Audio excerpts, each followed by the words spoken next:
Broadcast is now starting. All attendees are in listen-only mode.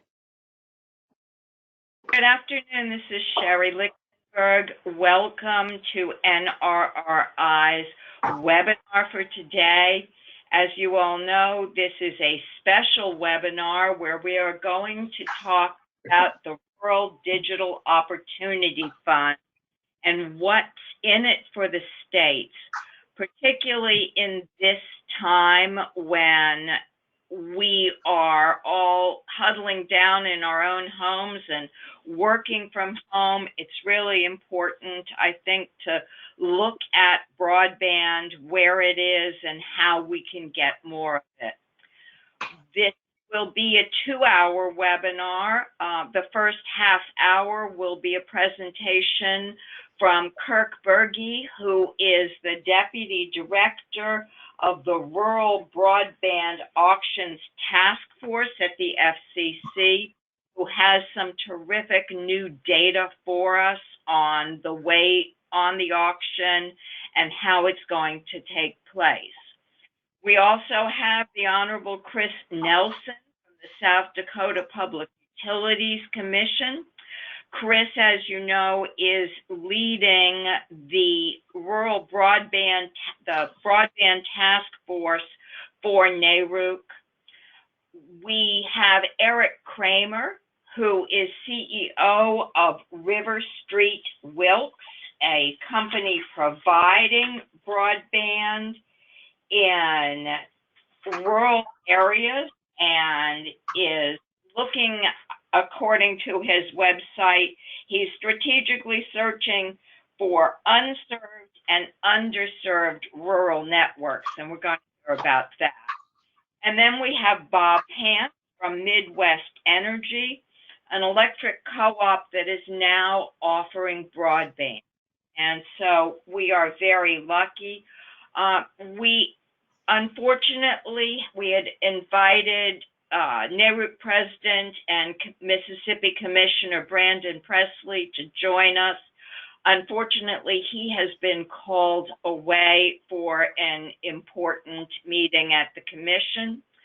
So we will we've asked Kirk Nelson to try to be both himself and Commissioner Presley. But let me start by going to Eric and Bob so we can understand what your companies do, and then we'll go back to Kirk and we'll start the presentation. So Eric, you're first. Okay. Hi there. My name is Eric Kramer. I'm President and CEO of Wilkes Telephone Membership Corporation and RiverStreet Networks. And what we are what started as a telephone cooperative that was formed in 1951 in Western North Carolina. We're based in Wilkesboro, North Carolina. We have since transformed ourselves into a broadband cooperative.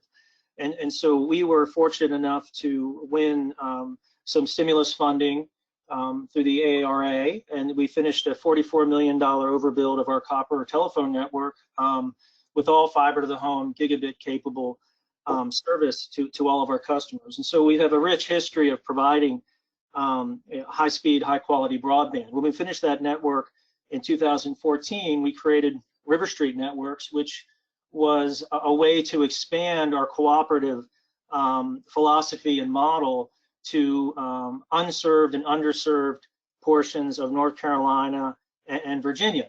And so our RiverStreet initiative is basically to start a regional broadband cooperative throughout the state. And so we have since acquired 5 traditional copper-based telephone companies, some cable properties. We are now also a wireless service provider, a WISP.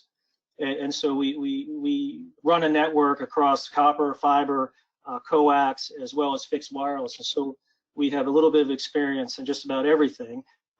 We have been very successful in pursuing grants.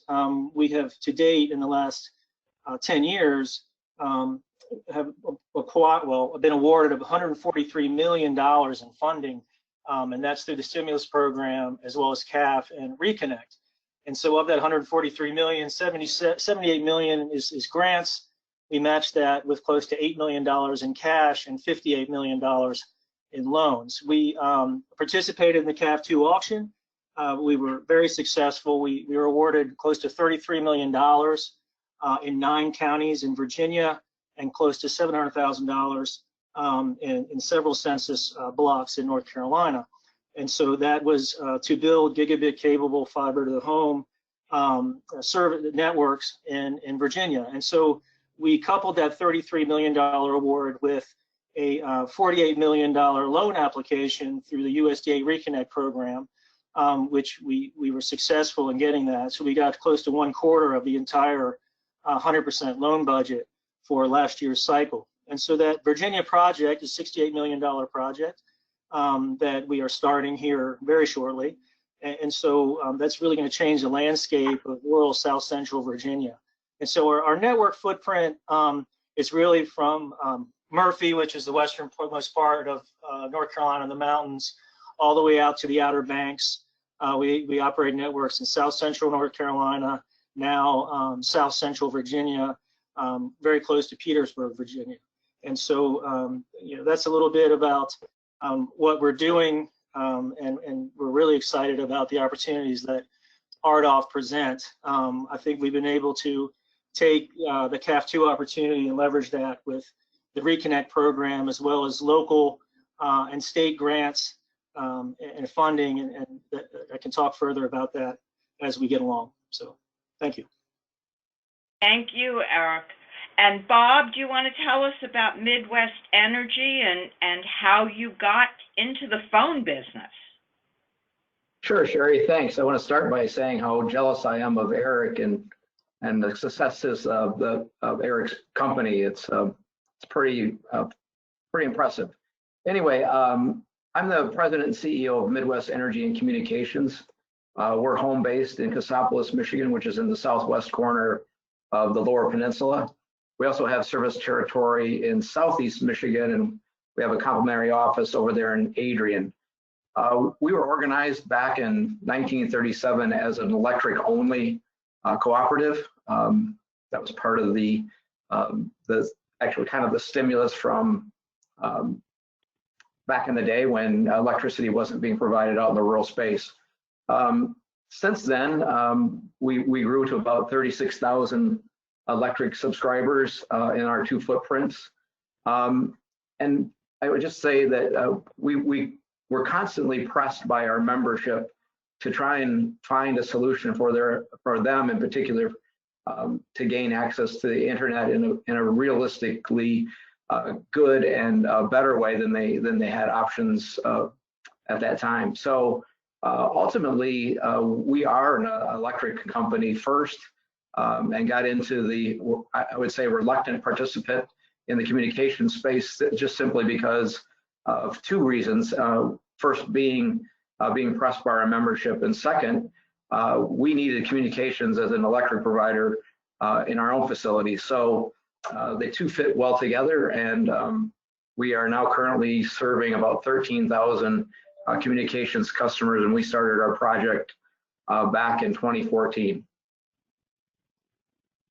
That sounds very exciting. So before we go on with Kirk's presentation, I just want everyone to know that we are recording this webinar, and we're doing that so that your colleagues who are not available today can listen in. It will be up on our YouTube channel, hopefully tomorrow. So, Kirk Burgee, would you talk to us about what the RDOF is? Thanks, Sherry. Good afternoon, everyone. Hope everyone's doing well out there. So just a little bit of background.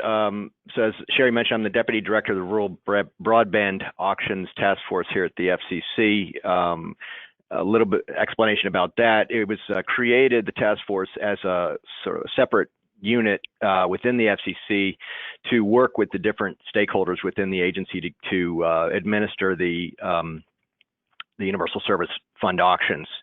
And because there was multiple bureaus and offices involved, we created a sort of unified entity within the agency that would be responsible for working amongst and with those other entities. I'm also the Chief of Staff of the Wireline Competition Bureau, and so I have occasion to work on these issues in that role as well.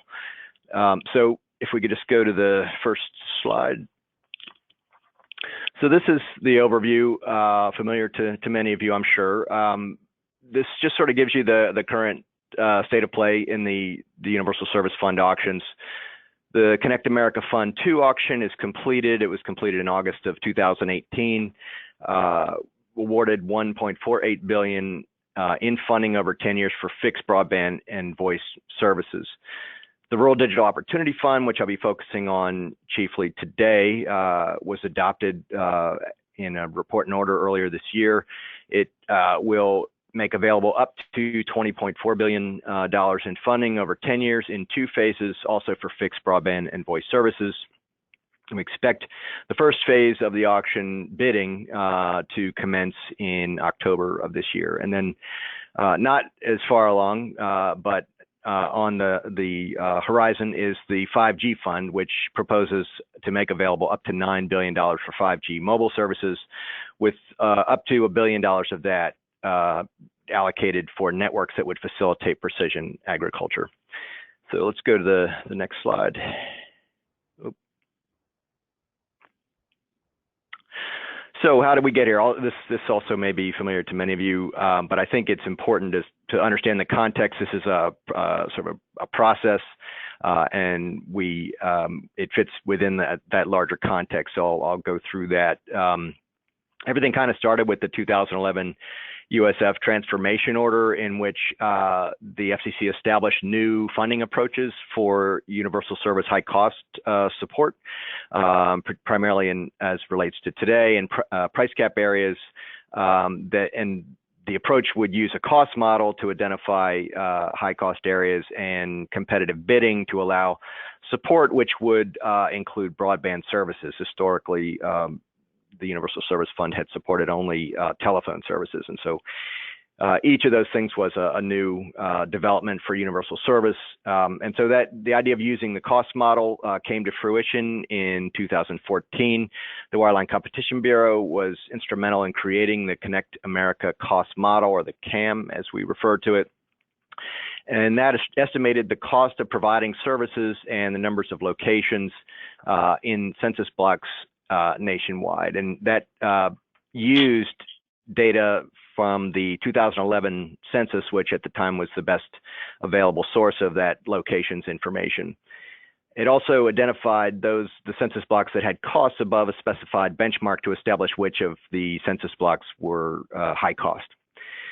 And so based on the CAM, in 2015, an offer was made to the price cap carriers based on the model, and the offer was to make available voice and broadband services at a minimum of 10.1 megabits per second within their service territories within each state. And 9 carriers accepted the offer. Over $1.5 billion were allocated to serve 3.6 million high-cost homes and businesses in the study areas by the end of 2020, and it reached 45 states and 1 territory.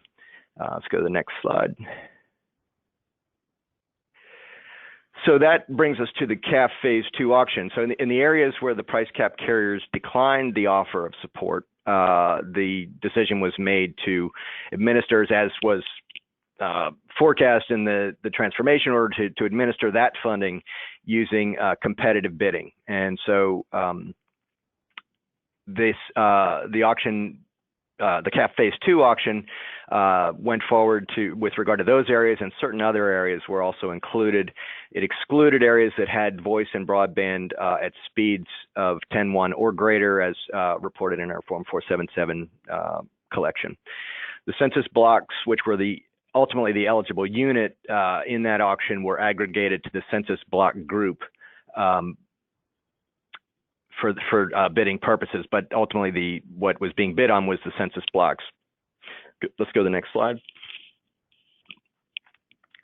So this gives you the the process for the CAF Phase 2 auction. The reason I'm including it is because it's very similar to what is used in the Rural Digital Opportunity Fund auction, what will be used. This really sort of hones in on the applications part of CAF Phase 2. There's other aspects of it as well, but everything from that standpoint begins with what we call the short form application stage, the pre-auction applications, where interested entities seek to be approved to actually bid in the auction. And so what we're doing there is gathering on a more basic level technological and financial information from each potential bidder to make sure that they are minimally qualified to meet their performance obligations in the event that they should be successful in the auction. And that takes, I think it took about 6 weeks in the CAF Phase 2. It might have been closer to 2 months as I think about it. So there's can be quite a bit of back and forth as we try to make that initial determination about eligibility. But once that's done, the FCC announces which bidders are qualified, and after that happens, bidding commences. And that in the CAF Phase 2 ended, as I said, in August of 2018. And then so once that concludes, then we enter what's called the long form applications review stage, which is the post-auction applications submitted by entities that were successful in the bidding stage. And so it's a smaller group of just the winners in the auction, and it's a more detailed look at each of those entities to provide a greater sense of detail in terms of whether or not they are technologically and financially capable of meeting their performance obligations. And then once they are, and this happens on a rolling basis, it's continuing. We've allocated most of the money and granted most of the applications, but there are a few remaining that we're still working on. But as they are authorized, it's been about one set of those each month since I guess early in 2019. Once they're authorized, very shortly after that, the winning bidder begins to receive support, and that begins the period of deployment and the reporting obligations that come with that. Although they are granted on a rolling basis, that those deployment and reporting obligation, the milestones have all been trued up to the same, to be uniform across all winners. And that's what will likely happen as well in the Rural Digital Opportunity Fund. Let's go to the next slide. So the CAF Phase 2, and again, I'm including this because it is very similar to what's likely going to happen in the Rural Digital Opportunity Fund auction. The CAF Phase 2 auction was a multi-round reverse descending clock auction, which means that we started, so bidders were, unlike a normal auction, were seeking to be paid money rather than bidding to pay money. They were bidding to provide services in exchange for levels of support that throughout the course of the auction diminished as competition, as long as there was competition within the auction, the amount of support being offered in the bidding decreased with each stage of the auction. So in each round, a bid was a commitment to provide service to the area that was being bid on at a specified percentage of that area's reserve price, again, calculated by the Connect America cost model. Every bidder in the auction in every round is bidding on the same percentage, but the reserve prices of each of the eligible areas are different depending on what the Connect America cost model projected. So in any given round, there's a specified percentage of the reserve price that's being used to establish bids, but the amounts of the bids are different depending on the actual reserve price for each eligible area. And the bids themselves were weighted in CAF Phase 2, as they will be in the Rural Digital Opportunity Fund, according to the speed and latency that a provider proposes to offer. So the weights operated to allow concurrent bidding between different types of technologies. And I should say the CAF Phase 2, as the Rural Digital Opportunity Fund, was open to any fixed technology as long as the applicant was capable and deemed to be capable of meeting the performance obligations. However, the weights in the bidding affected the amount of support that the applicant would ultimately receive if successful. So at the lower speeds, the weights on the bidding were higher, and on the higher latencies, the weights were higher. And so what that meant was it didn't affect who won in the auction. It just meant that if you won, it would affect how much support you got. If you were at the highest speed and the lowest latency, your bid was what you would receive in support. If you had weights on your bid, those would decrease the amount of what you actually received, even though your bid in terms of the auction itself was co-equal to others in the same round.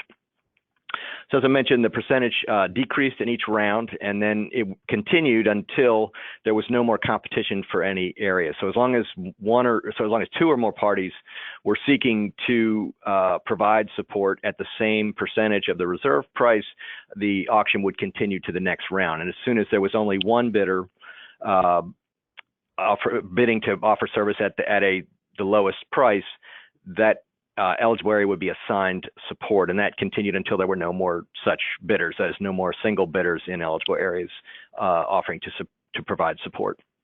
Let's go to the next slide.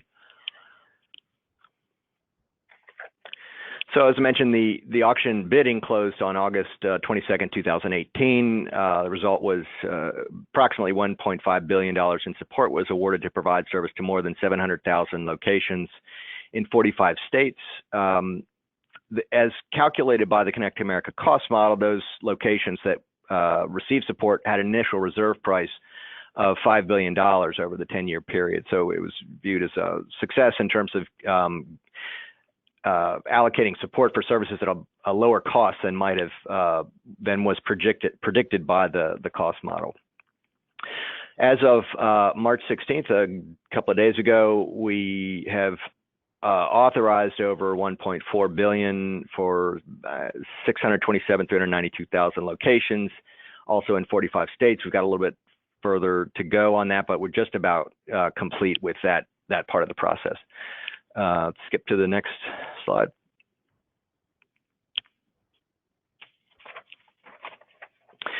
So the service obligations for CAF Phase 2, again, it parallels what's going to happen in Rural Digital Opportunity Fund.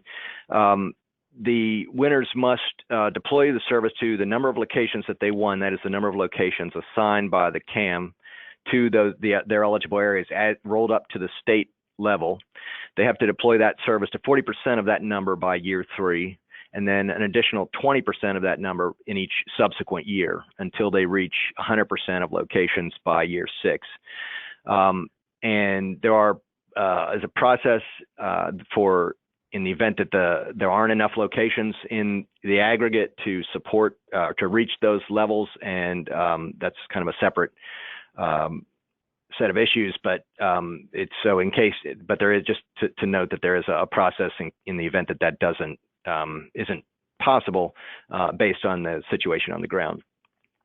So the winners must also report on their progress as they go along. The hub database, which you may be familiar with, is the place where recipients of high cost support report the locations that to which they have deployed. Their deadline for doing that is March 1st of each year. So that process has just completed, and we're looking at that data now, and that data will be made public sometime in the near future. And also, as part of the service obligations, the recipients must charge rates that are reasonably comparable to similar services in urban areas. So that's a big element of universal services, that the service is universal, and that it should cost the same in high density and low density areas, high cost and low cost areas. And so this is a part of the obligations, part of what the winners committed to when they bid in the auction itself. So let's go to the next slide.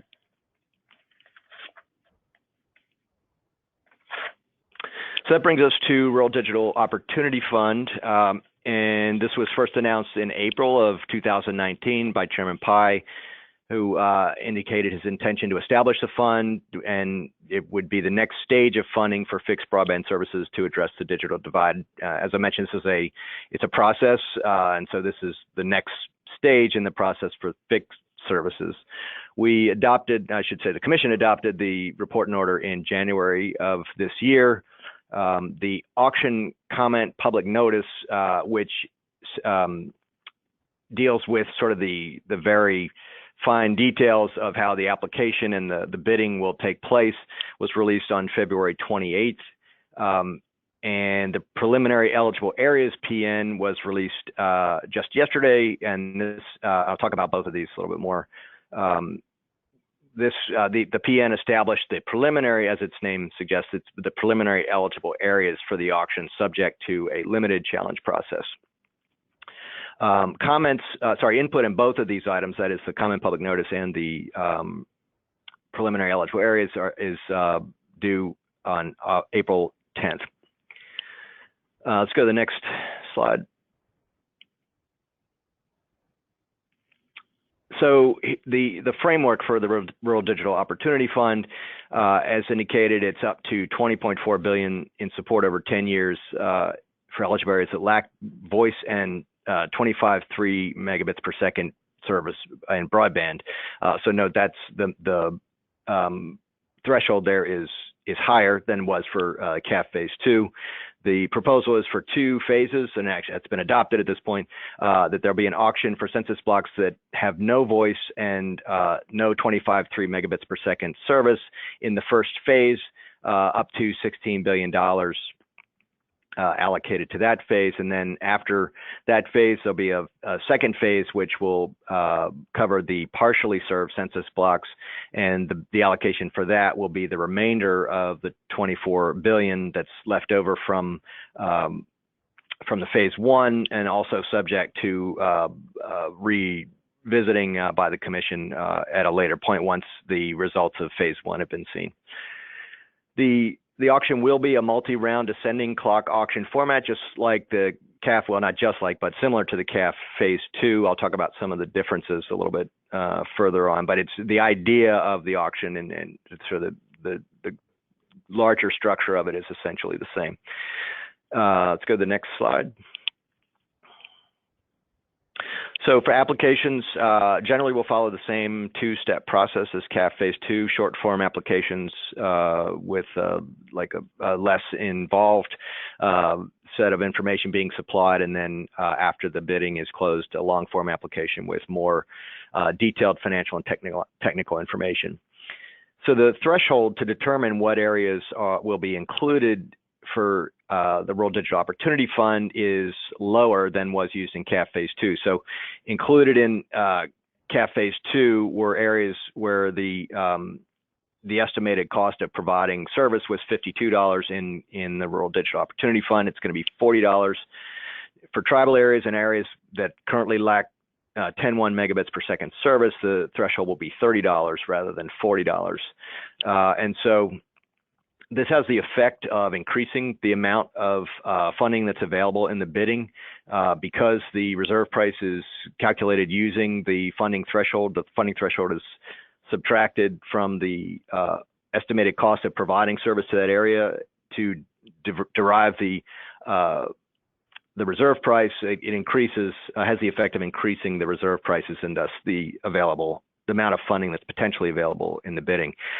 Similarly, there was a cap in the CAF Phase 2 beyond which support could not go, even if it was estimated to be higher. In the Rural Digital Opportunity Fund, that cap is $212.50 as compared to $146 for CAF Phase 2 and $222.50 for tribal areas.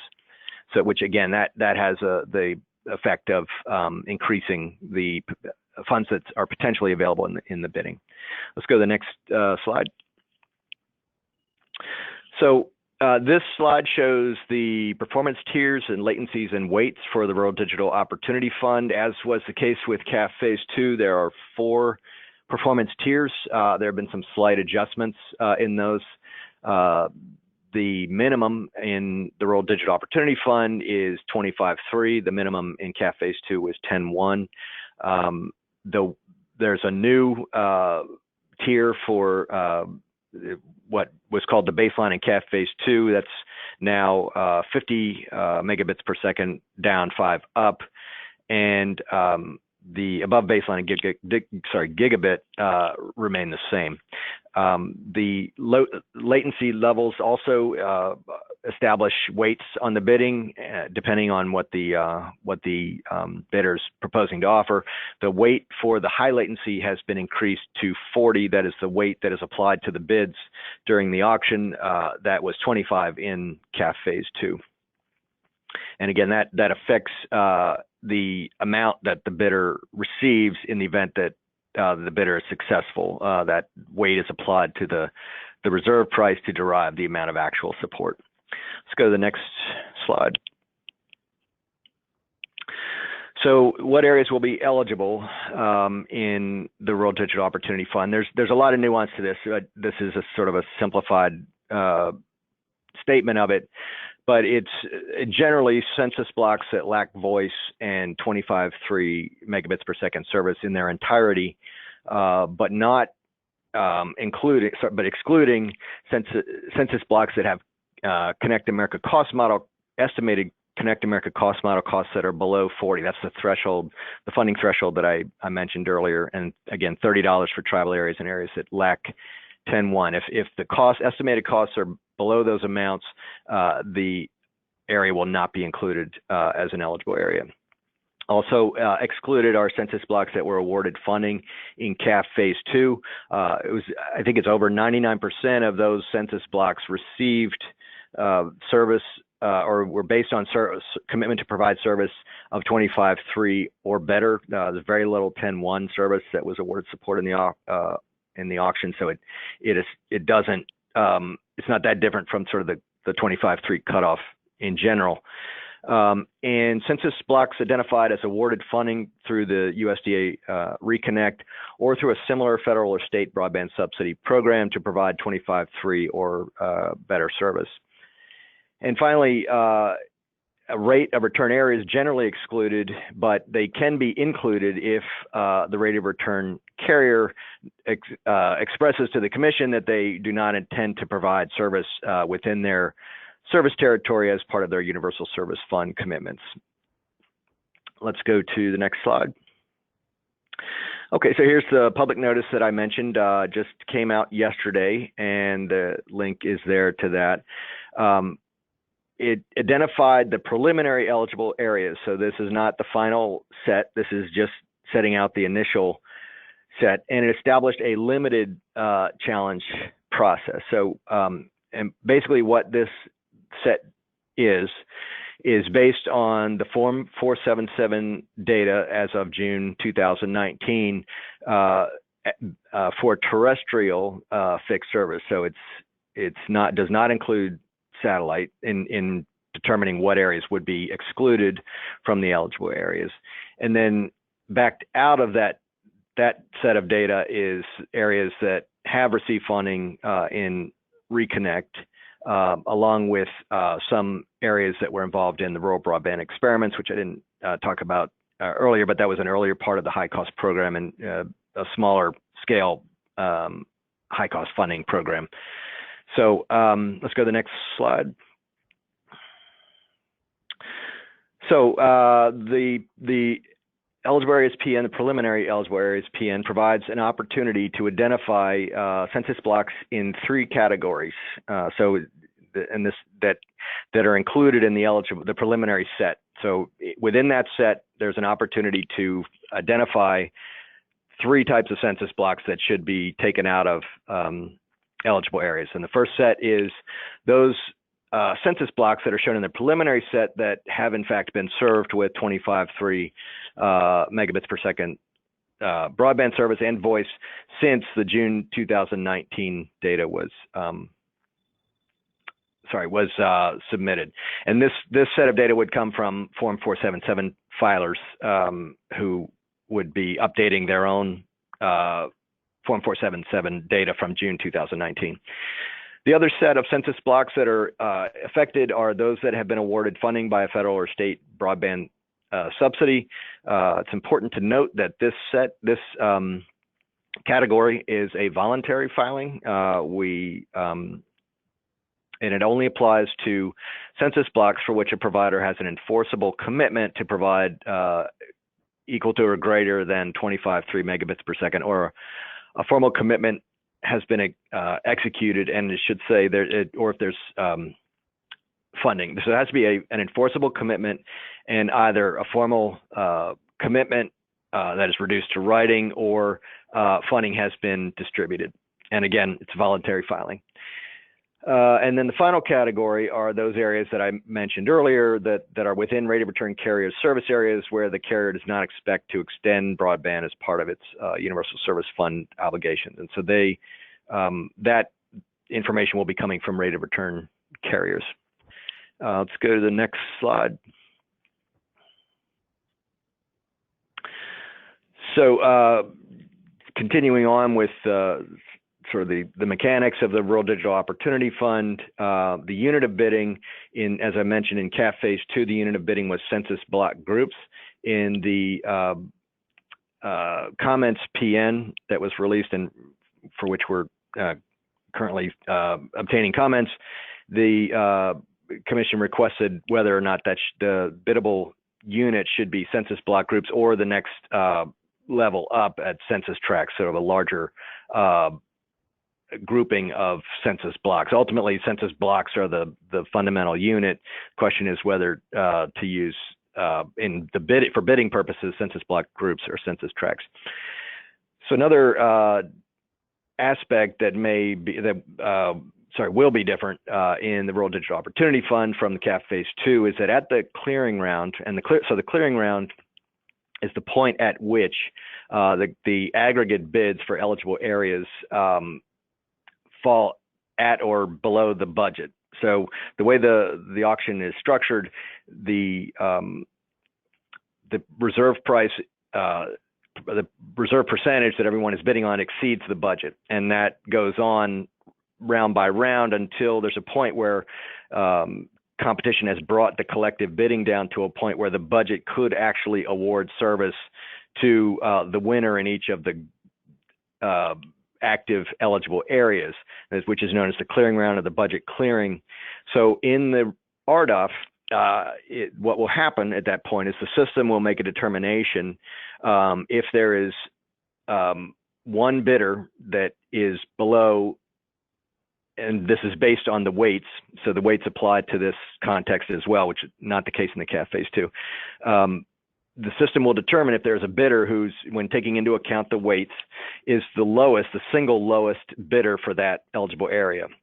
And I'm kind of oversimplifying it a little bit, but the idea is that if there is a bidder offering a higher speed or lower latency as compared to the other bidders for that eligible area, at the clearing round, once the system can assign bids based on the budget, that area will be awarded to that bidder, even though there's competition, which in the CAF Phase 2, the bidding would have continued. The weights would not have affected who won. It would have just affected who received support, and bidding would have continued beyond that point in the CAF Phase 2 if there is a combined, the T plus L is the tier plus latency. So it's the speed weight plus the latency weight.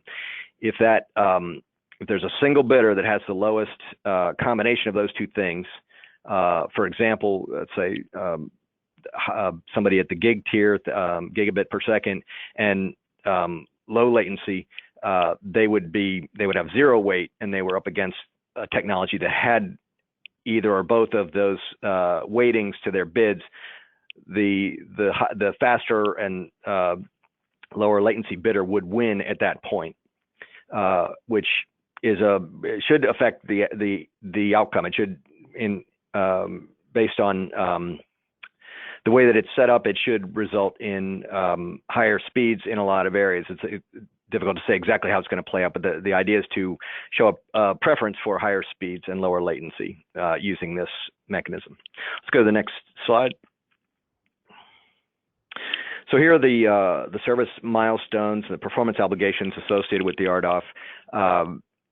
There is in a change from CAF Phase 2 auction, there is an initial service milestone of 20% of the CAM locations by year 2. And again, this is at the state level as it was with CAF Phase 2. This is an optional milestone.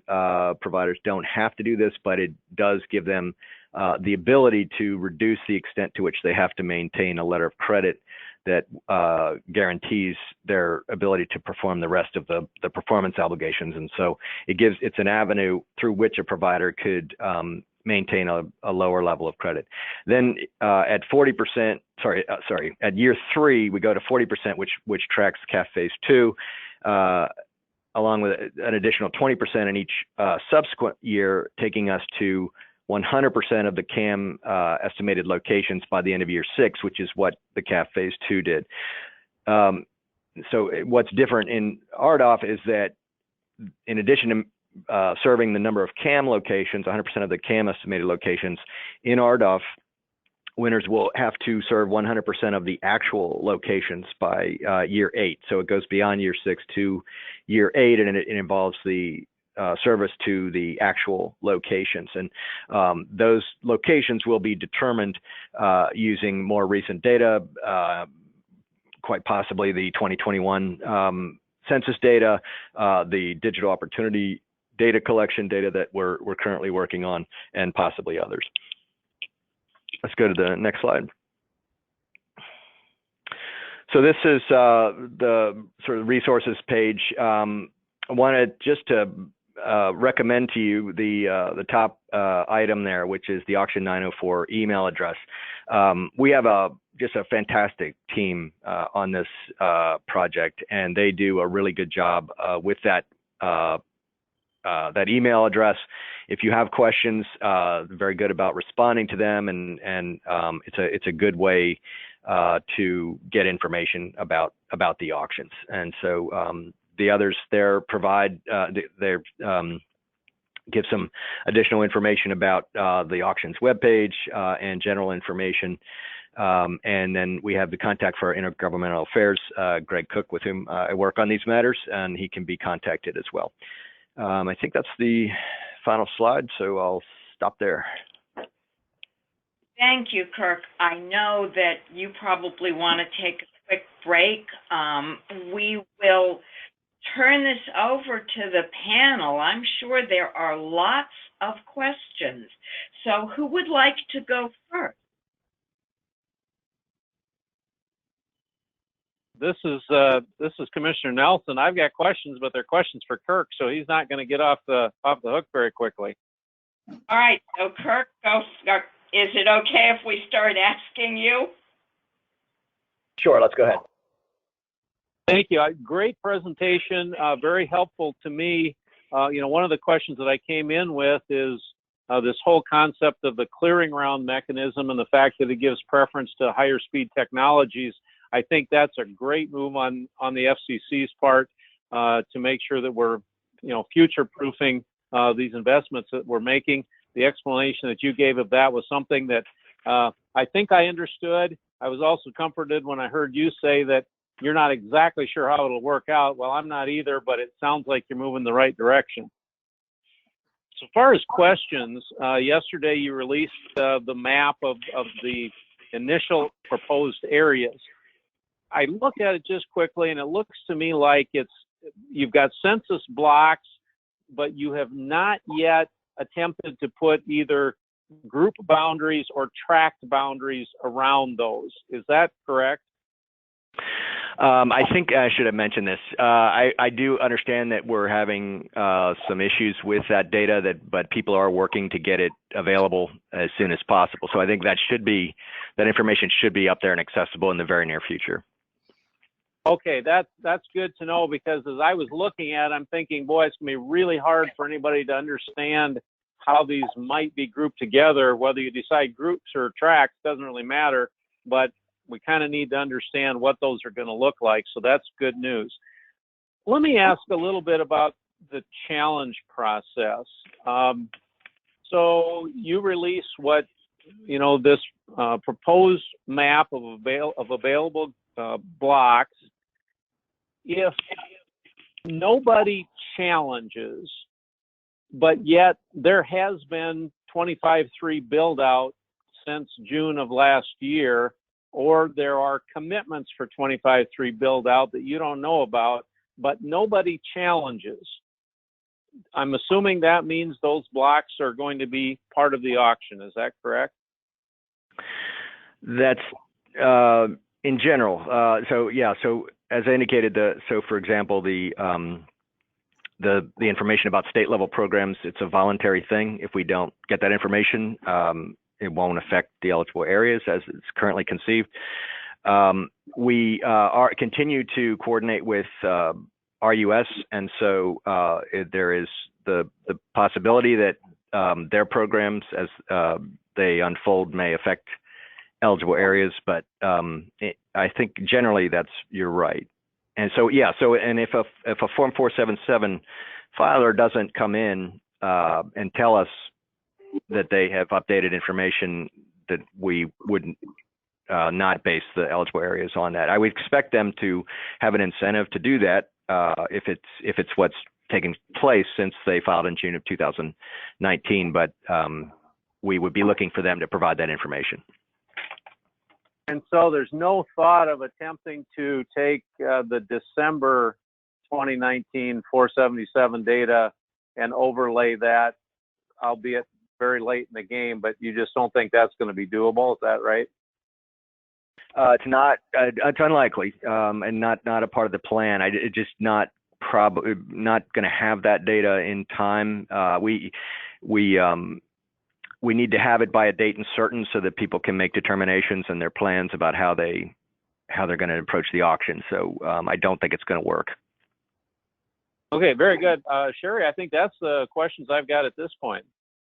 Okay, Eric or Bob, who would like to go next? I'm assuming you all have some questions. This is Eric Kramer. Just to sort of dovetail off the questions that were just asked. I understand that funding from state programs is voluntary, but I have two questions. One, and I just got the maps yesterday. I'm in the process of putting them in our mapping tool to overlay that with, for instance, our CAF2 award areas, as well as other award areas. And so I'm asking this, have you already removed all of the CAF2 areas that were awarded from the eligible areas on this map as we see it today? Yes. Okay. So let us know if you disagree, but yes. Okay, that was my assumption because you guys ran the auction. So my second question is, you had just mentioned that you're working with Russ, and I guess they're still announcing Reconnect awards. So does this map reflect all of the existing, let's call it Community Connect awards? We just received one that are committed to 25 and 3 build outs, as well as Reconnect awards in this last cycle, be it loans or 50-50 or 100% grants. Is that reflected in this map as well, or are you going to release another iteration, or is it up to the awardees to challenge where those are? It should be reflected. I would think free to let us know if you disagree, if there's if we missed something, possibly, hopefully not. And yes, but there will be at least one more map of eligible areas as this is refined. But to answer that aspect of your question, but yes, it should reflect those awards that are in place currently. Okay, very good. That answers my questions. Thank you. Mm-hmm. Yeah, Sherry, I just have one clarifying question. So you don't expect any changes to the maps regarding 477 as it stands past year end of 2019? Well, it can change if a filer reports that they have served a census block. So that's part of what is requested, that's an issue on which comment is requested in the eligible areas PN, that those filers who see that their service territory, it's not reflective of the current status of their service territory, can come in and say one or more census blocks are in fact served. Not necessarily in the challenge process, right, Kirk? Yeah, I mean, the challenge is it's not fully a challenge, I guess. I mean, you know, they're just in some respects just supplementing or, you know, providing updated information. Some parts of it are that, but yeah, that's one of the three categories that we would expect to receive information on. Thanks, Kurt. Let me ask the difficult question, and let me also remind everyone in the audience, type your questions into the question box, and we ask them as well. So this issue of other funding being received from states, I understand the RUS question, knowing that there are and that, but what about what do you mean by voluntary, I guess is the best way to ask. If I don't tell you, can I just go ahead and bid? You mean you're a prospective bidder? Is that or? I'm a prospective bidder, and the state fund, or the state universal service fund, is giving money, but it's a voluntary restriction, according to what you've just presented. How voluntary is voluntary? Voluntary means voluntary. It's, you know, we're not requiring anyone to provide that information. We will review it as it comes in, but yeah. So does that represent kind of a lighter touch than what we saw in the original order, or just an explanation? I think it's an explanation. Yeah. I think it's, you know, it's consistent with what we said, what the commission said in the RNO. And I think I'll leave that. We do have a question for you from the audience. There's a census taking place. Yep. And the question is, should we be concerned that there will be changes to census tracts after the 2020 census? And what will be the impact of those changes? It's a good question. There undoubtedly will be some changes, at least some, in that process. I think the most that I can say about that is we'll you know, make adjustments as needed. I don't have specifics on that, but so I guess I'm just sort of thinking about it for a second. I mean, I think the data set that will define the phase one bidding and obligations will, I don't think it will affect those and affect how that implementation rolls out. As I said, in phase two, we probably will look to more recent census data, which may and probably will look somewhat different from the data for phase one. And I think we'll have to manage any of that incongruity as it comes up. But yeah, it's a good question. I don't have a lot of details on that, but I think the bottom line is we'll manage it to the best of our ability. So, Sherry, this is Yes. Commissioner Nelson. If I could just weigh in on that, my understanding is those kind of changes are made probably mid-decade in anticipation of the upcoming census. So I'm not sure that you're going to see changes in census groups or tracks at this point. You're probably right. It's actually not something I'm terribly familiar with, but yeah, I defer to your better knowledge on that.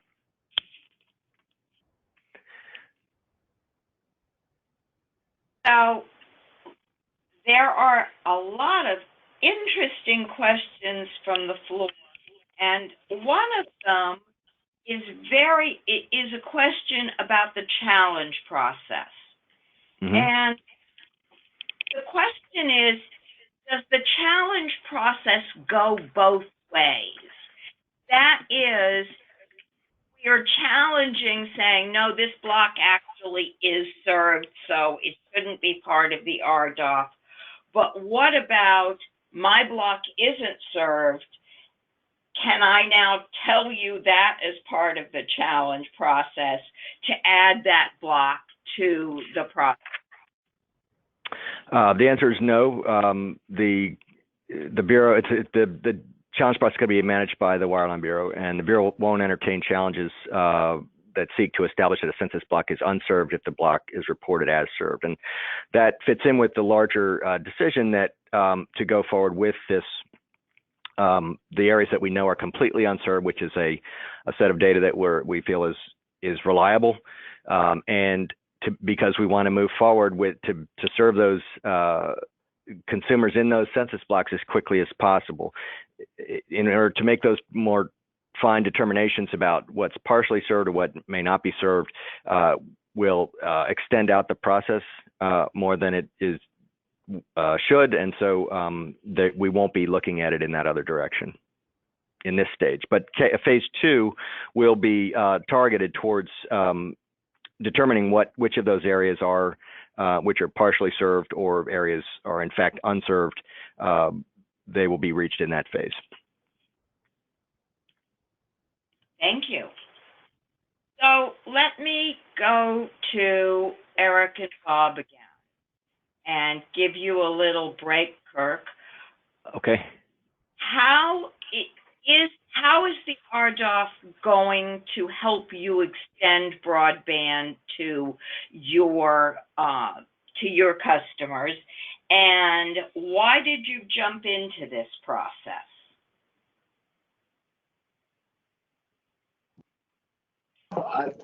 I'll go first. This is Bob Hance. Sherry, that's a pretty open-ended question. I think what I didn't mention when I opened was we actually didn't receive any grant money to proceed with our building out of our electric service footprint. So that, in fact, we were the first recipient of Smart Grid loan, full grant of a loan from RUS to build out over 2,000 miles of our service footprint as a loan. So we haven't received any per se money in grants to build to our electric service customers.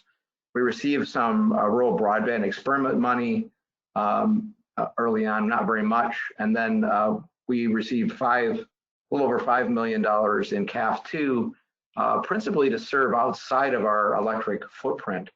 And our opportunity now is actually to extend to those folks who are just on the fringes of our electric footprint and are serviced by investor-owned utilities. So we have been under constant contact from folks that we don't serve electrically to extend our system out into the rural space where we don't serve electrically. And that's why we're proceeding. And does it help that your customers are electric customers? Does the fact that you have that network, which I assume has smart meters, is that something that assists this build out of broadband? Is that something we should be looking at more closely? Well, again, I think I mentioned that there was two really purposes behind our beginning the project to build fiber to everyone.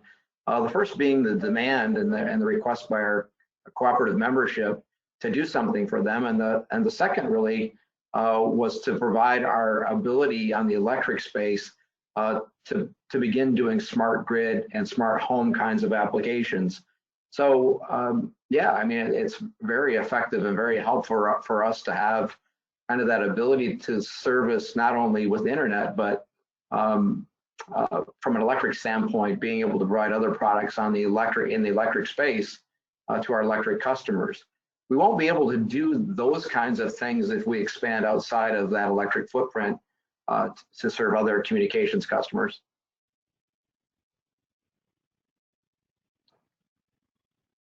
And Eric, what is the impact of the RDOF, and what was the impact of the CAF on your company?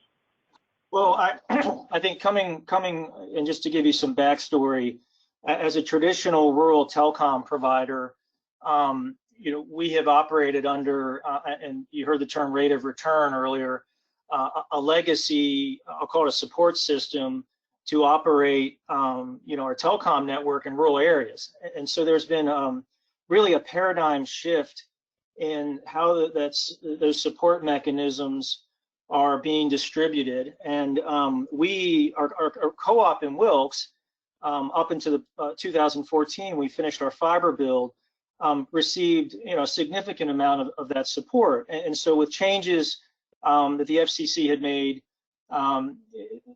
in how that support's being distributed, and really it's taking what the traditional support mechanisms were and shifting it to areas that didn't have 25 and 3, we were seeing a significant reduction in the amount that we were receiving. In fact, I'll use an example. We were receiving $9 million a year.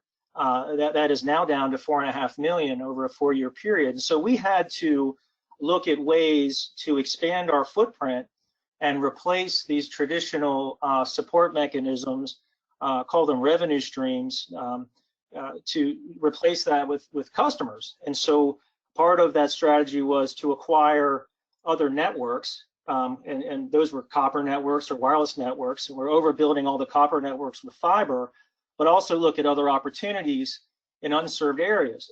It's a lot easier to acquire customers and overbuild them than it is to go after grant funding to organically build a network and add customers to the network. And so RDOF is a way of funding those networks. If you go back to how traditional copper networks were funded back in 1951, just like electric networks were through the Rural Electrification Act. And so we've come full circle to, the REA was basically grants and really long-term low-interest loans from the government.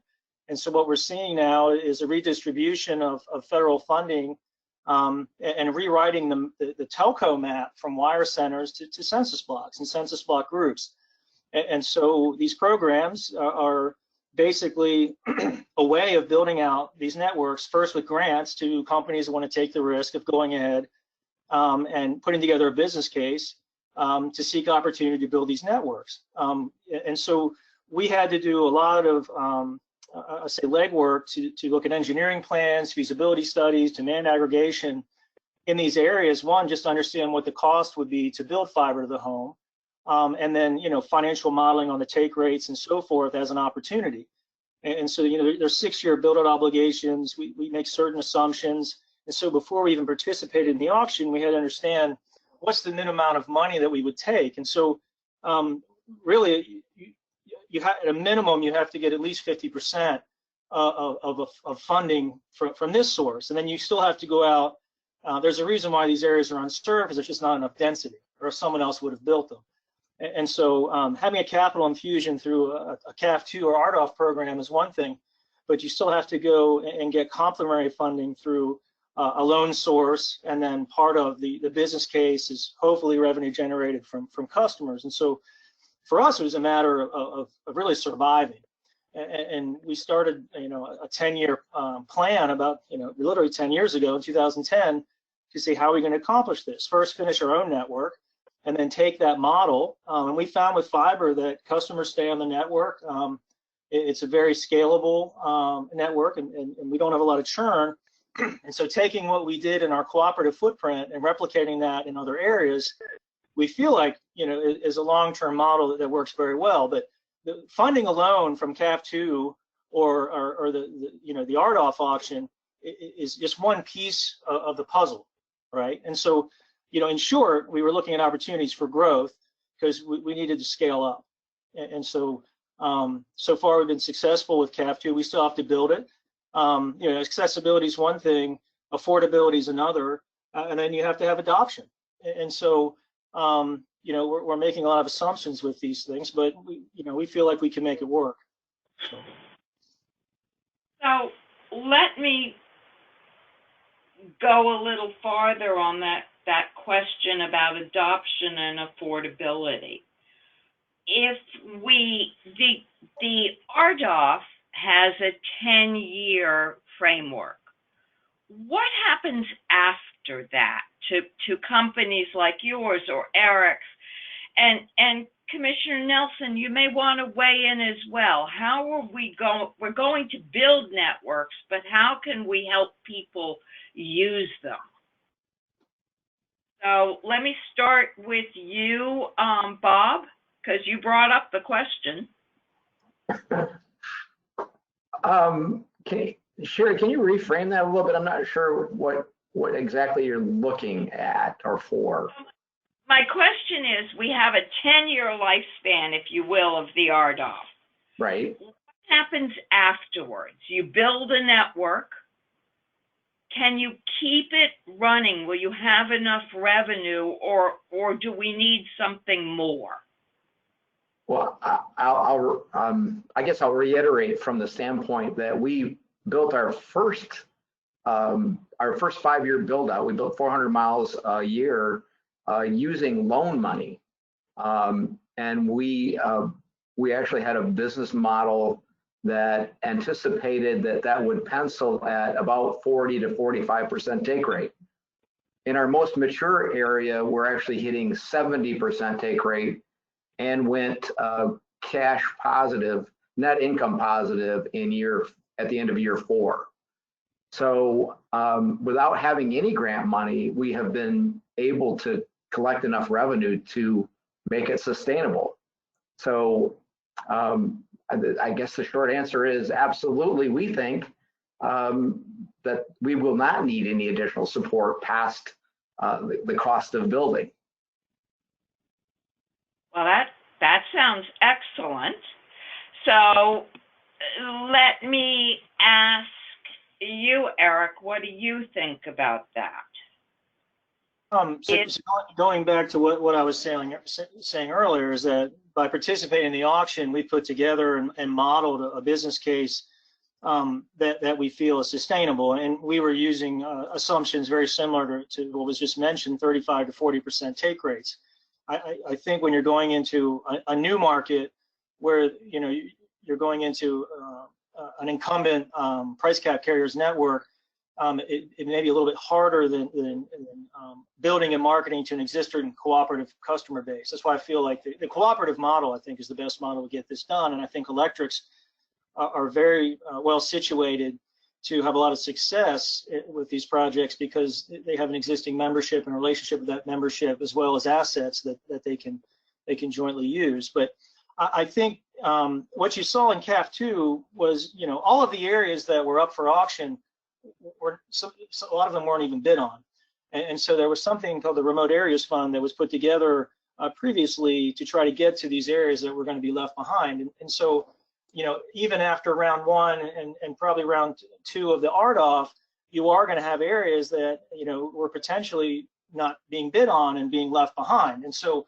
I think the question really is, how do you entice providers to try to then edge out into those areas after this auction is over, or both auctions? And I think that the auctions are a great way to try to get companies to take that risk. But what about those areas that are left behind that really just can't support that business case that companies have to really go through before they decide to even participate in the auction? And so if you don't have all that together, you're really walking in blind and almost be irresponsible to participate. And so I think the question really is, post-auction, what do you do to get to those areas that are really sort of left behind? And I'll reference the legacy mechanism that I talked about earlier. I think at some point, coming full circle to a point that you may have to come up with some kind of mechanism to entice carriers then to edge out even further into these places that no one is really building to. And I'm saying, satellite may be an option, fixed wireless may be an option. The whole reason why we really sort of took an interest in creating a WISP portion of our business is because we view that as a way to try to serve areas that it just doesn't make sense to build fiber to, because you just can't build fiber to everyone. And so there will be other companies that probably want to do that. But I think that post-auction, that there will be a reality of some places that are going to be left behind. So hopefully. Commissioner Nelson, go ahead. I'm sorry. Somebody asked something. No, I was just saying, I hope that answers your question. It does. Commissioner Nelson, your thoughts on this? What can we do to make sure that we keep edging out and that we can keep this service in place? Yeah, certainly. And I'm not in a position to talk to the economics of it like the two other panelists, but I think the technology that's going to be used in the RDOF build out is what's crucial to me. Obviously the FCC's made a pretty strong statement that they want the very best technology, the fastest and lowest latency technology. Obviously that means giving a preference to fiber builders, because that fiber is something that's going to be usable way beyond 10 years. Some of the other technologies, if they're put in today, 10 years from now, they're going to be ripe for needing some significant upgrades. And so I think the question becomes, for those systems in 10 years, are the dollars going to be there to do those upgrades that are going to be needed? And so, again, going back to the FCC's decision to really make an emphasis on trying to future-proof this particular round, I think is a smart decision. Kirk, let me come back to you because I have a couple of questions from the audience. In this time of coronavirus, with the majority of folks working from home, is your team experiencing any difficulties? Will there be an impact on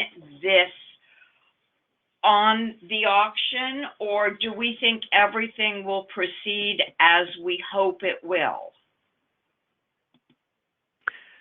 I think we're very early in this current stage of things, and yeah, things have gotten a little more difficult. I'm speaking only for myself. I don't foresee any issues. I think as we see the time frame unfolding as projected, but as I say, it's hard to predict what we're going to be up against in the days ahead. But so far we're managing the difficulties very successfully, and feel good about the prospects for the time frame. So clearly this current crisis points out the need for broadband. And while obviously we're not going to be able to build immediately, what thoughts do you have on encouraging folks, does the panel have, on trying to get some immediate relief to customers in partially served or unserved areas, or are we just out of luck? And Commissioner Nelson, let me start with you. Well, obviously, we can't put broadband into a place that doesn't have it overnight. What has been heartening to me is the fact that a number of the existing internet service providers have done some things with their data packages, removing some data caps and giving some flexibility in making those monthly payments and those kind of things to make sure that the folks that do have the broadband and are now consuming larger quantities because they're working from home or doing education at home and those kind of things, that they're able to continue doing that as we work through this tough time, particularly from an economic standpoint. And so those are the kind of things that I see companies doing that I think will be helpful as we get through this. Eric or Bob, or Kirk, do you have any comments on this? Well, Sherry, I'll just say I concur with the commissioner that there is no real quick fix for what we're faced with today, but we're going to continue to build out as fast as we can and connect people in a meaningful way sooner rather than later. But there's going to be some people that are going to have to be last. Yeah, this is Eric. I mean, we've seen, at least in North Carolina, probably this is the most I think important or most, the hottest topic in the entire state, right? You have 100 counties and 80 of them are rural, and we get calls every week from different stakeholders and communities about, hey, we're putting an RFP out, or we're looking at trying to bring broadband to our community. How can you help us? And so, I think we're at a point where the need is definitely there. I think the current situation that we're in, with schools closing and people having to work from home, and people, I think it really puts a light on how one, where broadband is and where it isn't. When you have to sit at home and you're really relying on that connectivity. And I think that this isn't a 1 or 2 month thing. I think this is going to be a prolonged period of time. And I think that what we're hearing now is it's just going to be amplified with people that don't have it. And so, we were awarded CAF2 and other grants. If you're trying to build a fiber network, you're talking about 2 years before you even hook, maybe possibly 3 before you even hook the first customer up. And so, 6 years maybe sounds like a long time, but everybody wants it now. And when you start putting plows in the ground, they're like, hey, when can I get it? How can I have it? The easiest way to get someone broadband, and we call it broadband 25 and 3, is fixed wireless. But I think fixed wireless in its current state, in most cases, it's a line of sight technology. You can't get to most people.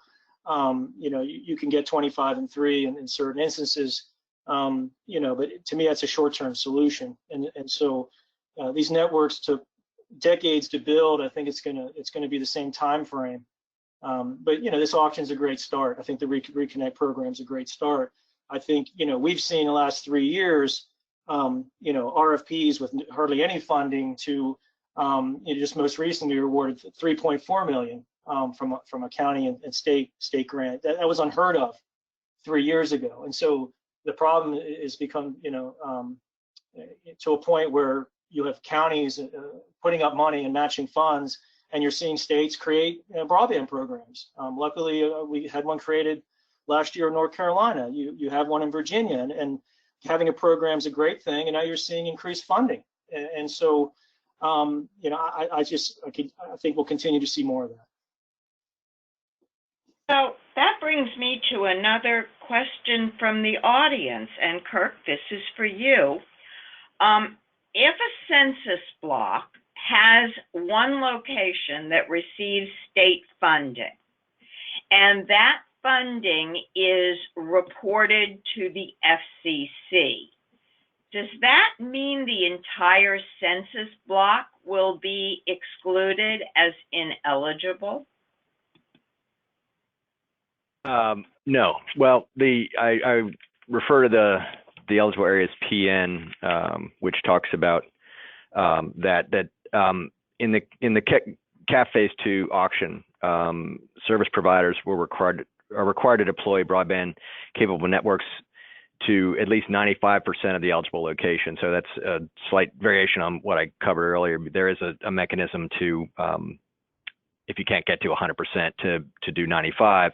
And in the eligible areas, PN, footnote 3, the bureau that released the PN, my bureau, states that the party should not identify census blocks for the challenge process that do not meet similarly concrete standards. So, and speaking in regard to the 95% standard that prevails in the CAF Phase 2 auction. So it's not a de minimis presence that would be sufficient to have that effect. So let me go back to the ever-present mapping question. Congress had passed some legislation talking about the fact that money should, or maybe it was proposed, I can't remember, about whether or not monies could be put out there given the fact that the maps are not good. what has the FCC decided? I mean, clearly going forward based on Form 477 and going forward based on the current maps. How good do you think they are in terms of unserved areas? Well, a couple of elements to that question. I think the maps are very good with regard to unserved areas. We don't see any real dispute that areas that are shown as unserved are in fact served, and that's why the auction is being carried out in the two phases, so that those areas that are in the greatest need can be reached with funding as soon as possible, because it's a much more complicated issue to try to develop that finer, more accurate data. So the two-phased approach enables that, making that determination earlier for areas that we are confident are not served. With regard to the legislation, at last word, it had not been signed into law by the president. I can't opine on how that would be interpreted, that provision would be interpreted, but certainly aware of it and will comply with the law if and when it passes. It is really good to have you on this, Kirk. You are a fount of knowledge. Let me ask our panel, what is helpful about the RDOF and what is unhelpful? So, Commissioner Nelson, let's start with you. Thank you. I'm going to go right back to where Kirk left off, and I know there was a lot of controversy on whether the FCC should move forward with the RDOF without having the very precise mapping, but I come down pretty firmly where Kirk was, and that's that where the map shows there's not coverage, there's not coverage. And so the fact that they're moving very, very quickly to allocate money to those areas that the maps currently show as being unserved, I don't think there's going to be too many mistakes made by doing that. And in fact, as we've already talked, there's urgency in getting this done. And so I give the FCC credit for taking that step and moving forward. You know, whether the 16 billion is the right number to allocate to that part of it versus the 4 billion that's going to be allocated once we get more precise mapping, I don't know if that's the right break point, but certainly moving forward with the maps we've got now for part of it is a good answer. You know, one of the other things that, and I'll just say, I think the FCC got a lot of decisions right as they were putting this together. And one of the other things that I noted is where they lowered the per location threshold dollar amount, moving off of that $52.50 and down to $40, and then something lower than that for tribal areas. As I looked at the maps in South Dakota, looked at where build out was getting done, and I think there was some hope that when the CAF 1 build out was done, that some of those lower threshold census blocks would get picked up and done anyway.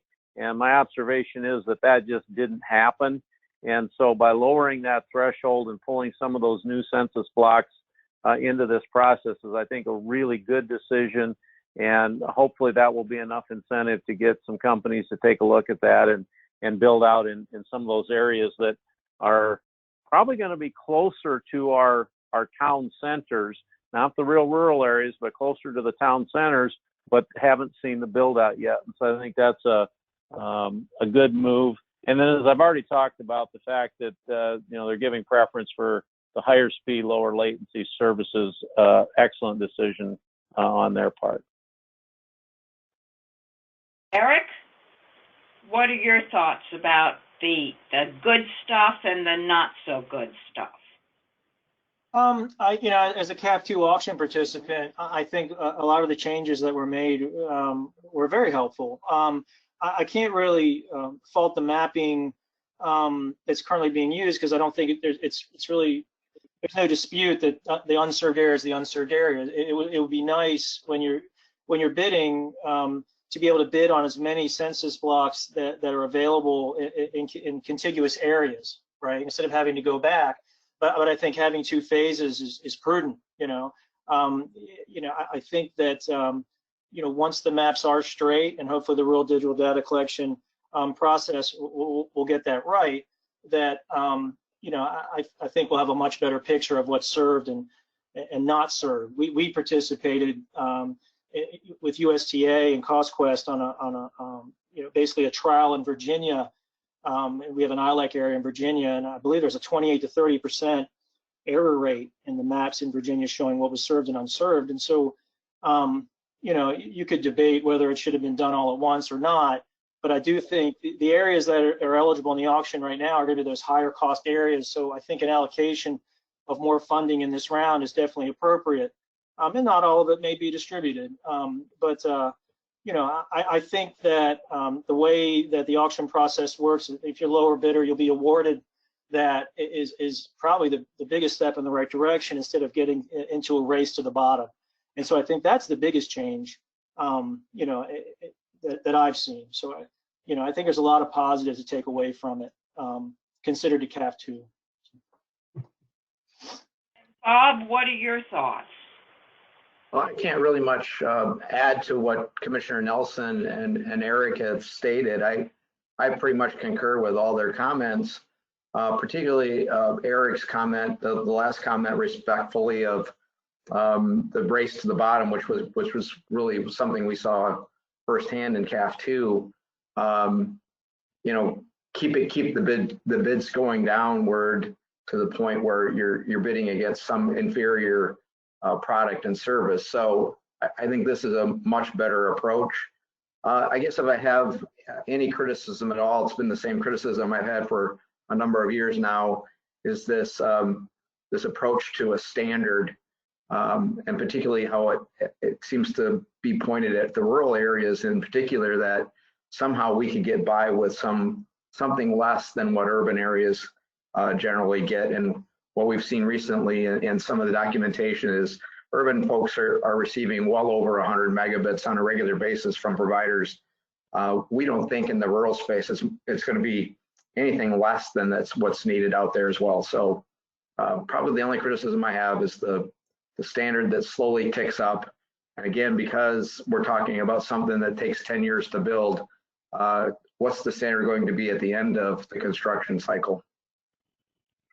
So as you build, you're building fiber to the home. Are you going to be offering higher speeds than 25.3? And is 25.3 just a placeholder for the bidding? From my perspective, yeah, 25.3 is a placeholder for the bidding. Our fiber network is gig ready. Actually, we could probably move it to 5 gig without much difficulty. We have about 5% of our customers that are taking gig service right now. Our lowest package starting in September will be a 50 megabit symmetrical package that's priced at $50 with no data caps and no throttling. Okay, I'm moving so that I can have that. Okay. So help me pick out some property. And I think Eric would agree with me too, that when we provide fiber, it's not an asterisk speed, it is actual speed. So when we advertise at 50 or 100 or 250 or a gig, that's what folks are getting. Yeah, to just kind of, take that to a step further, the lowest speed we offer on fiber is 100 by 100 symmetrical, right? And then we have 250 by 250, and then we have a gig. And really, we, when looking at opportunity, our definition of unserved is anyone that doesn't have 25.3, and anyone who doesn't have 100 by 100 is underserved. And so I understand the FCC's definition just because it's a funding issue, and so you want to try to get the people who don't have anything first. But I think that our price point on 100 meg symmetrical service is basically you can get it for as low as $60.75 with a Lifeline, the $9.95 discount, and so that price is wherever we operate. And so whether you're in our co-op area or a RiverStreet area, we're treating everyone the same. And so the areas that we serve are extremely rural, low density. We average about 3.5 customers per route mile. And so we're used to serving these areas, and most of them are economically depressed. And so we feel like that price works in rural markets, and at that price point, we can have enough customers, to make it work. And so it's really, I get back to affordability just from what we've seen. That's kind of where you have to be. We could turn everyone to a gig tomorrow at the same price. I think, people are going to pay what they can afford to pay. And so that's the price point we think people, and we include voice in that. It's free. We don't have contracts. It's not, there's no data caps. It includes a router. There's no additional fees. And so that's sort of how, we put it out there to our customers. And we feel that's what works in rural areas. So, yeah. So it sounds like the more, I don't know what word to use, the munis and the co-ops and energy companies branching into telecom, that your offers are really good compared to price cap offers in many places. Why is that? And Bob, I'll start with you. Sorry, I was muted. It's a tough question to answer. And I think Eric would agree with this too, because of the way we're organized as a cooperative, and we have members and we don't have per se investors. I refer to it as patient money. We don't have to have a return on equity at the same rate as a Comcast or an AT&T or other incumbent providers. We can get by with a little bit less return, less, dare I say, greedy return, and still be in a position to provide good service and make enough money to maintain our system. Yeah, I would echo that. I mentioned the cooperative model. I think is the best model to serve these rural areas. Everything we make, our goal is to break even. We obviously want to make money, so we expand the network, but everything we make goes back into the network. And so whether it's our cooperative footprint or our for-profit, expansion, we treat them all the same. And so really it's sort of a it's sort of a self-funding model that, everything you make goes back into it, and you extend it out where it makes sense. And we're stewards of our cooperative members' money, and so there's an altruistic, I think, motivation behind what we do. We really, when we say we want to serve the unserved, that's what we mean. That's why our cooperative got started in the first place. It's where large companies just didn't see a business case to extend there, and so we had some farmers get together and go take out some loans and build a network. And so we're right back where that started. And what you've seen is you have companies that have invested a lot of money in copper networks. They can't make the case to upgrade it to fiber. The existing program was just to get things to 10 and 1. Now that they don't have a ROFR on it anymore, and it's out there. I mean, what we won in Virginia was where Verizon basically said, "Hey, this is copper." They've sold a lot of their copper networks off to other entities.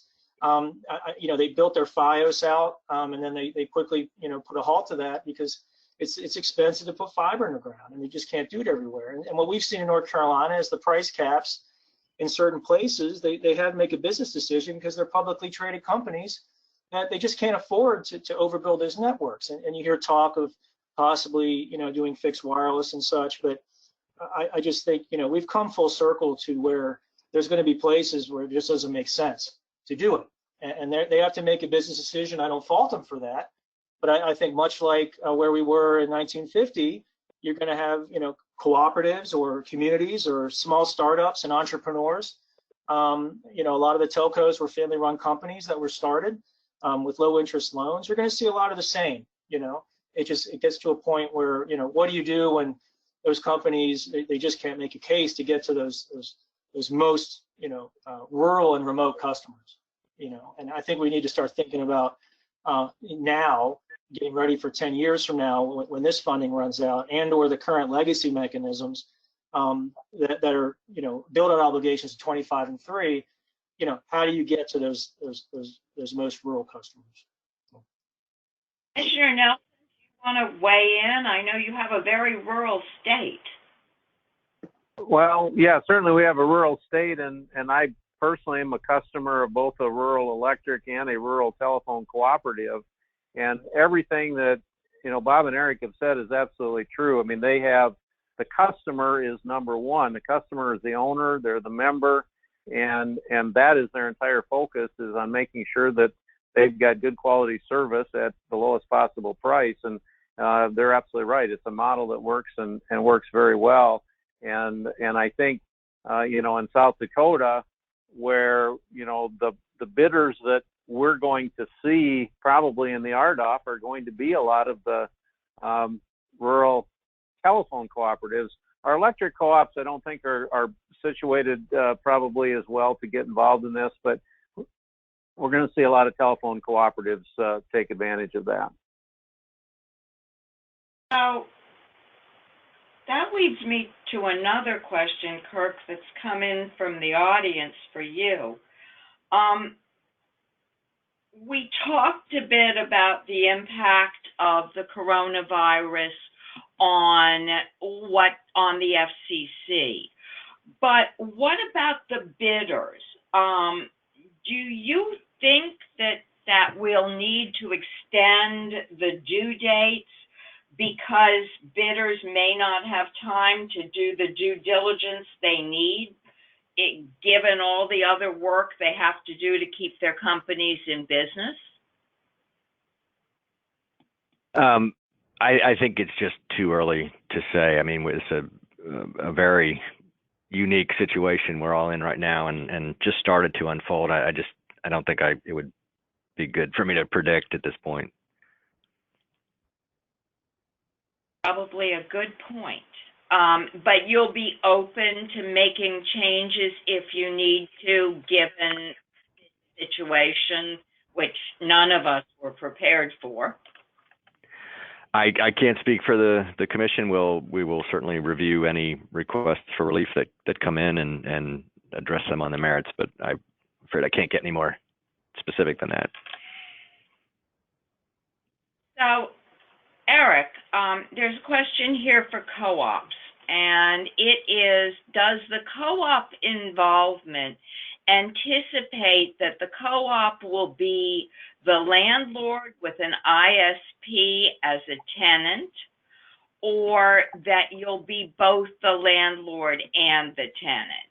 How are you all handling that? Well, that's a great question. And so we have a model that works both ways, and so we have an entity called RiverStreet Management Services, and we really created that to take advantage of public-private partnerships with counties, electricities, and we last year entered into a partnership with the Statewide Electric Association. We created a company called RBN, which is Rural Broadband Networks, which is a model that and we have 26 electrics in the state, and I think they serve approximately 2.6 million households.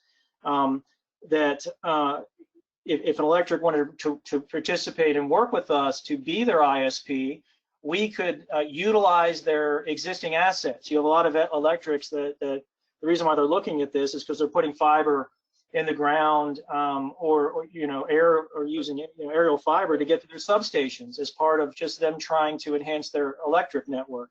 A lot of them have towers that can be used. And so our model is basically leveraging those assets of partners, whether it be a county that has fiber or water tanks or towers, and then getting into a revenue share model. And so what we've been doing is working with counties and doing engineering plans, feasibility studies, demand aggregation studies, and these entities, they pay for them. That's part of us doing our homework to get into the auction. We've identified, I'd say 70 counties in North Carolina that we're interested potentially in bidding on, and talking to stakeholders in those communities about what assets they have, doing an asset inventory between the electric co-op, the county itself, and saying, okay, what can we pull together to make this the most efficient build that we possibly can, leveraging electric co-ops relationships with their members. That endorsement alone is priceless. And so we've already engaged in marketing studies with electric cooperatives and counties as well. We started this process over a year ago in preparation for this auction. And so, we spent probably about a year getting ready for CAF 2. We're doing the same thing right now. I think we have a number of engineering studies going on with counties to look at areas, and we've already identified areas prior to the maps being released yesterday, just based on the current FCC maps of where they're lax 25 and 3. And so I think that how you look at rural broadband is more of a collaborative effort, and you really have to have everyone involved. And so and that gets down to the anchor institutions in that community, local decision makers, the county government, the towns, the community college, the hospital, the school system, is how you solve these problems. And so anyone with assets, we entertained talking to certain counties that had put in reconnect applications that were looking for someone to come in and operate their network. We currently operate a county-owned network in Virginia. It's a wireless network that we're overbuilding with fiber. And so I think you have to be very creative and very open to partnerships. I would say if you asked me 6 years ago, would we want to operate someone else's network, I would say probably not. We'd want to own it. We have completely changed that mindset. We operate a network in the city of Danville, Virginia, that's owned by the city.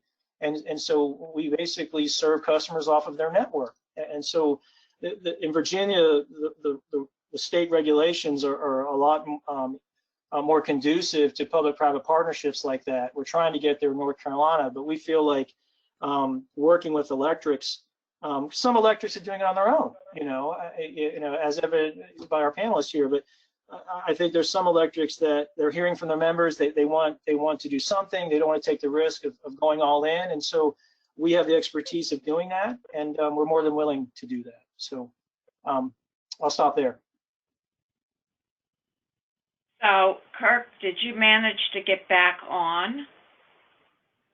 All right, Commissioner Nelson, we will be waiting a moment because Kirk accidentally fell off the bridge. And we think Hi, I'm back. Oh, fantastic. Yeah, sorry about that. Commissioner Nelson has a question for you. Okay. Just one more to try to get a little better understanding of how this closing round works. So looking back at the CAF 2 auction, there was $5 billion set aside, and ultimately the bidders ended up consuming $1.5 billion of that, significant savings.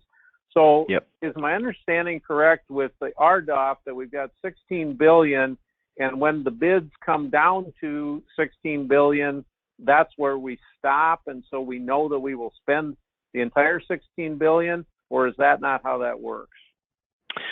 That it probably wouldn't happen that way. So in order for funding to be assigned at the clearing round, there has to be no competition between similarly situated bidders. So let's just say fiber, for example. It would have to be one fiber and either no other competitors for that area or other competitors that were not fiber. So if there's more than one with a similar weighting, competition will continue and the bidding will continue and the prices will continue to go down. We expect there would be situations where that would happen, but it's unlikely that it would happen across the board. Okay, that helps greatly. Thank you. Sure. We're drawing to a close, and let me ask Commissioner Nelson if you could talk briefly about the Broadband Task Force, because we have a large audience who may not have heard about the NRRI Task Force, and I think this is a good time to get that out there. Yeah, absolutely. NRRI President Brandon Presley, one of his passions, one of his many passions, has been expanding broadband access, particularly in rural areas.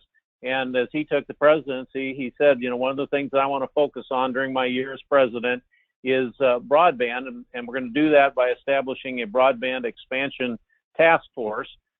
He knew that this is also one of my passions and asked me if I would be the chair of the task force, which I certainly agreed to do. We've got, I think, 13 neighborhood commissioners that have volunteered to be part of this effort. And so over the next year and a half or 2 years, we're looking at some very specific questions. And what we hope to get out of that is some very specific and practical steps that either individual neighborhood commissioners, individual state commissions, or NRRI itself can take to advance broadband build out in this country. And I'll just mention quickly, kind of the 5 areas that we're looking at. One is how states have successfully shifted state universal funds from telephone support to broadband support, looking at what other kind of state programs are successfully being used to build out broadband, how they're funded, how they're structured. How can NRRI and NRRI members best work with the FCC to craft universal service fund programs that will be the most successful in expanding broadband? Looking at how electric and gas utilities, just as Bob has done, how they have successfully leveraged their infrastructure to provide broadband service and what lessons we can learn from that. And then lastly, looking at what information we can garner that show the economic impacts of broadband development and how that broadband development impacts education, healthcare, quality of life, and delivery of public utility services that ultimately benefit customers. And as we've talked about today, we're kind of living that reality today where the importance of broadband has been heightened because we're all working from places we don't normally work from. And so those are the 5 areas that the task force is looking at. We've broken our task force down into subgroups, with this subgroup looking at each one of these. And again, hopefully the outcome of that will be some very specific action steps that commissioners can take to what I'm calling move the needle on broadband deployment in this country. And we certainly look forward to folks helping us with that. Kirk, we have one more question for you, and then I want to go around the table for last words from our terrific panelists. What kind of timeline do you have in place to complete the challenge process, submit the short form, start doing the bidding, then have the auction, then when winners have their long form submitted, and then the review? It's a lot of work. Do we have some real timelines for that at this point? I don't have a lot of specifics on that. The record closes on the challenge process on April 10. We have the commission has announced the bidding is expected to commence in late October. So that establishes sort of a bookend in terms of everything that has to come before. So I would expect, we would open the application process in the summer, early to midsummer probably, and we'll need to, obviously go through those and complete that process. And before we get those, we would want to work through the challenge process and issue a later set of eligible areas based on the input that we get through the challenge process. So I would see, I don't have specifics in terms, and then post bidding, it's going to depend a lot on how many entities participate in the auction. It's a much bigger auction in terms of economic scale, and so and many more geographic areas involved. So it's apt to be quite a bit more complex than the CAF Phase 2. So I would expect we will, that the bidding may go on longer. The applications we may get a higher volume, which would take more time to process. So that will affect it. I can't say exactly how, but I would expect things to move very quickly. And over the summer, and then leading up to the fall with the proposed start of the planned start of bidding. Fantastic. So hopefully we'll get this underway and it will be another very successful auction. So, Kirk, do you have any additional things you want to say before we end this? I get kind of picking up on what I was just saying. If the auction, CAF Phase 2 was a success, I think, because there was a lot of competition, a lot of interest, a lot of participation. We would be looking for that again with the RDOF. And so if people do plan to be involved, they need to start immediately planning for that. There's a lot of details that need to be taken care of, and so we like to see a lot of robust competition in the auction and encourage people to get the word out to the extent that that's something they can do to get potentially interested folks engaged and starting to work on it to the extent they want to participate. And Kirk, what can the states and the state commissions do to help you with this, to get the word out? Well, I think, and you have in many cases, good relationships with potential stakeholders. You know the landscape very well in your areas, and would have an insight that we don't have here at the FCC in terms of who might be a good candidate for this, or which entities and within your areas might be interested in it. They don't have to be from your area necessarily to participate and to bid, but I think any way that you see best to get to potential stakeholders, we would be fully supportive.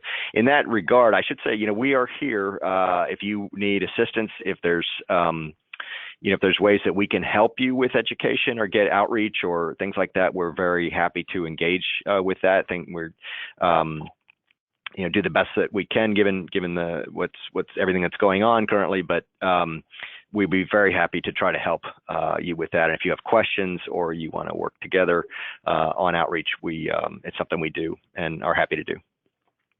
Fantastic. Eric, last words? I don't really have anything else to say that I already have. But I think this is a great opportunity, and hopefully a lot of entities take advantage of it for rural areas. So I'll leave it at that. Bob?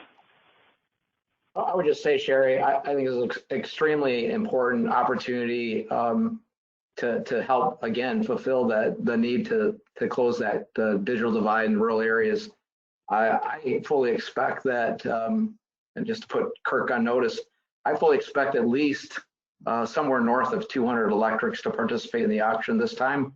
I think the CAF 2 was such a success for many of us that I think that's really encouraging for other participants. And when I also echo when I get a chance the notion that Eric placed out there, don't be afraid to reach out to a local telephone, a cooperative, or provider.